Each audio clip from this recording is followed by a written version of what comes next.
Central অ্যাভিনিউয়ের বিভিন্ন জায়গায় দেখা গেছে মোদি বিরোধী পোস্টার।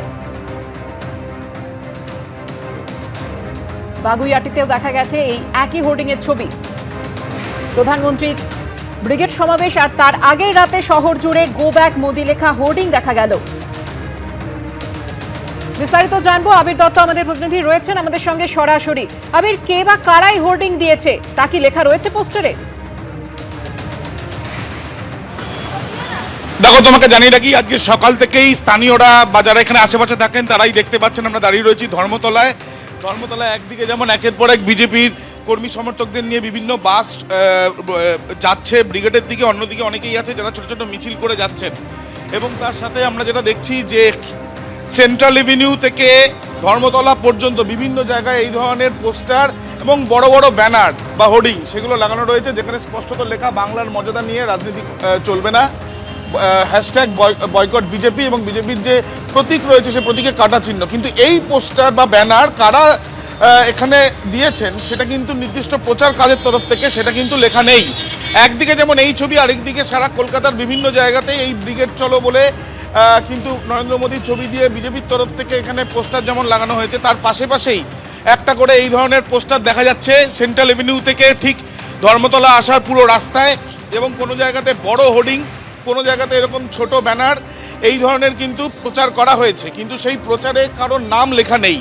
একদিকে যেমন এই ছবি, আরেকদিকে আমরা দেখছি বিভিন্ন প্রান্ত থেকে বিজেপির কর্মী সমর্থকেরা তারা বাসে বাসে কিন্তু আসছেন এবং বিভিন্ন জায়গা থেকে মিছিল করছেন। কিছু কর্মীরা তারা এই ধরনের পোস্টার দেখলে সেগুলো খুলে ফেলছেন। অর্থাৎ ঠিক ব্রিগেডে নরেন্দ্র মোদী সবার আগে কলকাতায় কিন্তু বয়কট, হ্যাশট্যাগ বয়কট বিজেপির পোস্টার পড়লো বিভিন্ন প্রান্তে। একেবারে আবির, সেই ছবি আমরা দেখলাম, ধন্যবাদ তোমাকে।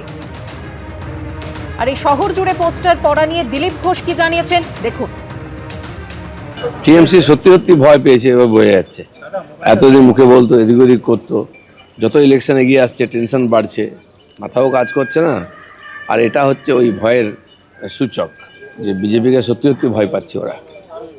একদিকে শহর জুড়ে পোস্টার পড়েছে, অন্যদিকে বিজেপি কর্মী সমর্থকদের বাস ভাঙচুরের অভিযোগও কিন্তু সামনে আসছে। আর তারই মধ্যেই আজকে দুপুরেই কিন্তু প্রধানমন্ত্রী তিনি এসে পৌঁছবেন এই শহরে, ব্রিগেডে তিনি সমাবেশ করবেন। তবে একদিকে যেমন পরিবর্তন সংকল্প সভা তিনি করবেন, তার পাশাপাশি কিন্তু আজকে একাধিক সরকারি প্রকল্পের ঘোষণাও তিনি করতে চলেছেন। বিস্তারিত জানাবেন সরাসরি ব্রিগেড থেকে আমাদের প্রতিনিধি শিবাশিস মৌলিক আমাদের সঙ্গে রয়েছেন। শিবাশিস, পশ্চিমবঙ্গের মানুষের জন্য, ভোটমুখী পশ্চিমবঙ্গের মানুষের জন্য কি উপহার রাখতে চলেছেন প্রধানমন্ত্রী?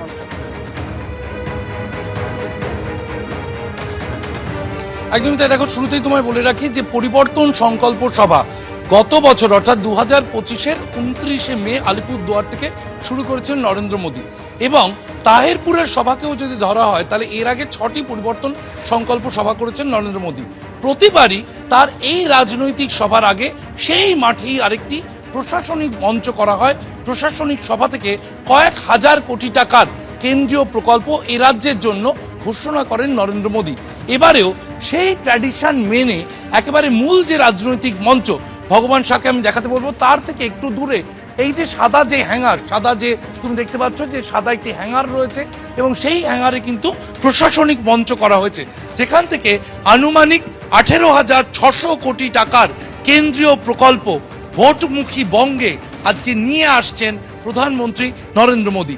এবং যদি বলা হয় আগামী 72 ঘন্টার মধ্যে নির্বাচন ঘোষণা হতে চলেছে, তাহলে নির্বাচনী নির্ঘণ্ট ঘোষণার ঠিক আগে কিন্তু এই পশ্চিমবঙ্গে তিনি তার এই বরাদ্দ পেশ করতে চলেছেন। এবিপি আনন্দ, এগিয়ে থাকে, এগিয়ে রাখে।